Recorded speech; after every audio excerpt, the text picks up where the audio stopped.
We started from 10th of February, and on that we want to update our people about the movement. So before coming to dealt on that, I'd like to clarify.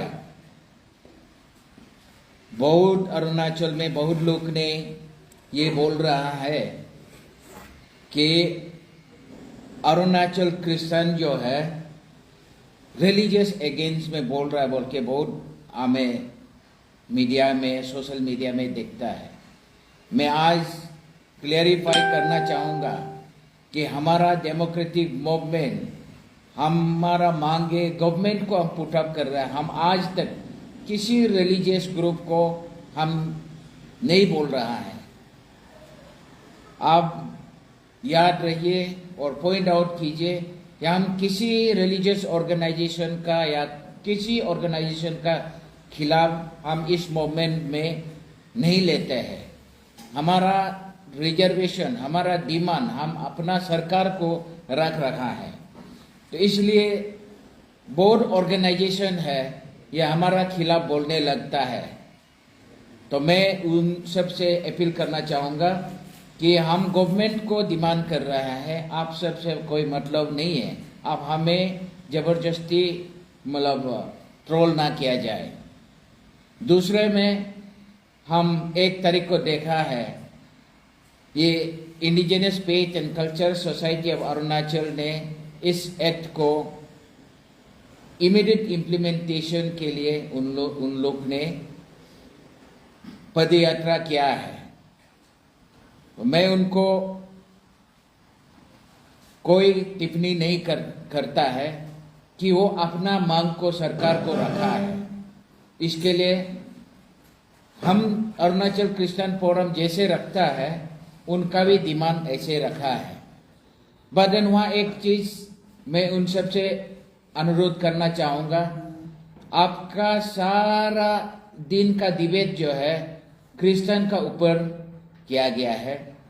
आपका दिन का सारा slogan है, सारा speeches है, ACF का खिलाफ कहा गया है, क्रिश्चियन कम्युनिटी का खिलाफ किया गया है। आप गवर्नमेंट का खिलाफ कुछ नहीं बोला है, आपका डिमांड का खिलाफ कुछ नहीं किया गया है।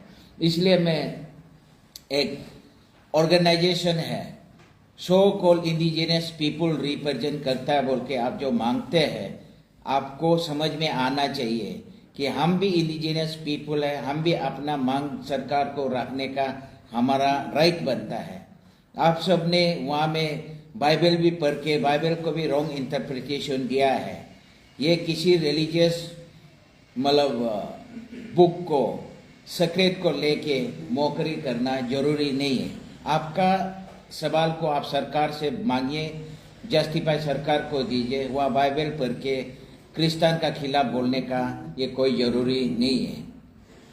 तीसरा हम जो क्लेरिफाई करना चाहूँगा कि हमारा सरकार बोलता है कि हमें हाई कोर्ट ने डायरेक्शन दिया है कि 6 महीना का अंदर में रूल को इम्प्लीमेंट करना है बोल के हमारा चीफ मिनिस्टर साहब ने ये अनाउंस करता है। हम duty bound to do, duty bound to implement. मैं ये क्लियर करना चाहूँगा और ये मैं याद दिलाना चाहूँगा कि जो तंबो तमीन ने जो पीआईएल किया है, पीआईएल फाइल किया है, वो पीआईएल डिसमिस पीआईएल है। उसमें वो पीआईएल हार चुका है, हारने वाला ये पीआईएल है। इसमें आप लोग के पास भी ऑर्डर कॉपी होता होगा। ऑर्डर में nowhere it is stated कि गवर्नमेंट इस रूल को इम्प्लीमेंट करो, इस एक्ट को इम्प्लीमेंट करो बोल के कहीं नहीं कहा है। आप सब जानते हैं, आप कॉपी को निकाल के पढ़िए जजमेंट को। वहाँ में गवर्नमेंट बोलता है हम रूल बना रहा है और वो रूल बना के हम लॉ डिपार्टमेंट को जमा कर चुका है, अभी लॉ वेटिंग में स्क्रूटिनी में है बोला है।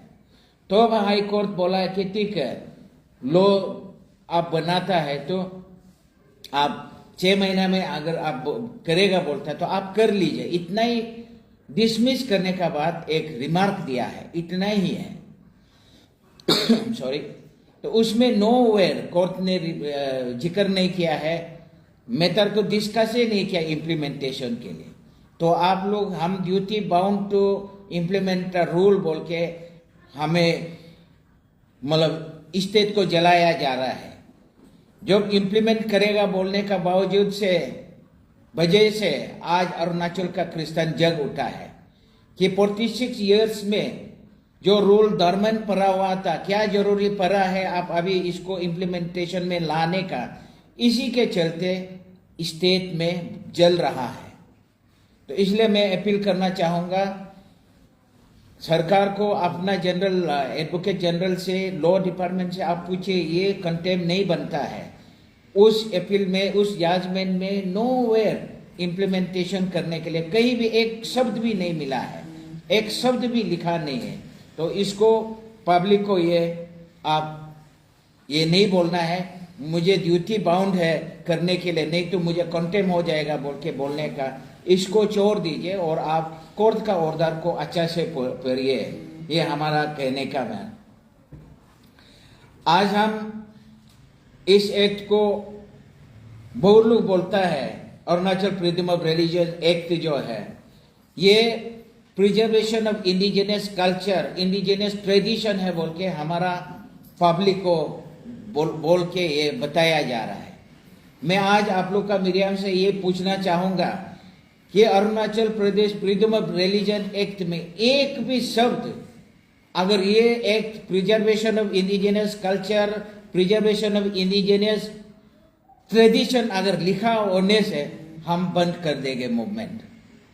इस एक्ट में नोवेयर प्रिजर्वेशन का काम नहीं करेगा, कल्चर का या ट्रेडिशन का, nowhere it is there in the act. तो आप लोग भी देखता है, आपका कॉपी आपका पास है, लोग बोलता है ये एंटी कन्वर्जन लॉ है, इसको नहीं होने से हमारा इंडिजिनस आइडेंटिटी खत्म करेगा और उसको प्रोटेक्शन के लिए रूल बना रहा है बोलता है। मैं बोलता है ये रूल में, ये एक्ट में एक वर्ड भी अगर preservation protection of indigenous culture, indigenous tradition लिखा हुआ होने से हम मूवमेंट बंद कर देंगे। वहां कहीं ऐसे नहीं है, ये सिर्फ इंडिजिनस फेथ बोल के एक नया धर्म निकाल के इसको प्रिजर्व करने के लिए ये लिखा है। उस एक्ट में ये लिखा है वैष्णविज्म को प्रोटेक्शन दिया है, बुद्धिज्म को प्रोटेक्शन दिया है और आपका डोनिपोलोइज्म को प्रोटेक्शन दिया है। अदर रिलीजियस ग्रुप को कहीं प्रोटेक्शन नहीं दिया, आपका एक्ट में पढ़िए। इसलिए हम लोग बोलता है ये डिविसिव एक्ट है। हम इंडिजिनस आदमी है, क्रिश्चियन था तो मतलब 18th सेंचुरी में क्रिश्चियन था, 1918 से इंडिया अरुणाचल में क्रिश्चियन आ चुका था। उस समय में जो आपने रूल बनाया है, आपने एक्ट बनाया, उसमें क्यों क्रिश्चियन को नहीं डाला है, क्यों एनिमिज्म को नहीं डाला है, इंडिजिनस जैसे न्यूबोज है, क्यों उस एक्ट में अमिक मेटाई को नहीं डाला है, क्यों इस एक्ट में ये रंगपराइज्म को नहीं डाला है। ये सब कोई प्रोटेक्शन में नहीं है। एनिमिज्म को क्यों नहीं डाला है, जैसे हमारा न्यूबो है। तो दोनी पोलो खुद को बोल रहा है, आप लोग को भी मैं बोलता है Donyipoloism is not the new religion, this is not the indigenous religion of this state. ये इजिप्ट से आया हुआ रिलीजन है, वहां में सान मोन गॉड बोल के वह वर्शिप करता था। इंडिया में आके उसको चंद्रमा और ये सूर्य देवता मानता है। अरुणाचल में डेंजर में है, क्रिश्चियन लोग भी डेंजर में, इसलिए हम लोग बोलता है ये एक्ट में सही नहीं है। तो इसलिए आज इसको हम लोग बताने आया है। और इस एक्ट में बहुत चीजें कमियां हैं, लेकिन हम 3 चीजें बताना चाहूंगा। एक जो है, ये एक्ट जो है जैसे मैंने बोला सेग्रीगेट किया हमारे इंडिजिनस आदमी को, क्रिश्चियन का तौर पे एक ग्रुप को बांट दिया, नॉन क्रिश्चियन का तौर पे एक ग्रुप को बांट दिया, डोनिपोलो में एक ग्रुप को बांट दिया। इसलिए इस act is segregated and divisive act है, इसलिए हम चाहता है उसको रिमूव करना है। और इस एक्ट में हमारा fundamental right to freedom of profess, freedom of religion, freely profess propagate करने का उसको फंडामेंटल राइट को कर्तल किया गया है, इसलिए हम अपोज करता है। Is a privacy, supreme court का 2017 का जजमेंट है कि आप उसको जानने का अधिकार नहीं है। किसको क्या बिलीव करता है, क्या विश्वास करता है, वो उसका निजी है। उसको बोलता है कि आप हमें बताओ, डीसी को बताओ, लिख के बताओ, फॉर्म फिलअप करके बताओ, और आप उससे परमिशन लो बोलता है। ये बोलता है ये वायलेशन ऑफ प्राइवेसी, हमारा कॉन्शियंस का, प्राइवेसी का वायलेशन है। इसलिए हम लोग आप सबको, सरकार को रिक्वेस्ट करता है कि हमें इंडिया में हम है, हमें फंडामेंटल राइट को इंजॉय प्रोटेक्शन देना चाहिए। और हम अरुणाचल में है, इस एक्ट का दौरान हमें डिवीजन किया जा रहा है, हमें डिवाइड किया जा रहा है। इसी का लेते हुए आज भी हमें लोग बोलता है हम इससे भगाने से तो हम, ये अरुणाचल का इंडिजिनस खुद है, भारत का इंडिजिनस खुद है। मैं इसलिए ये सब डिविजिव करके लॉ एंड ऑर्डर इस देश में, इस राज्य में क्रिएट करने वाला है। इसलिए बोलता है जैसे रहता था ऐसे रहने देना है, शांति से रहने देना है। इसके लिए हम डेमोक्रेटिक मूवमेंट हम जारी है।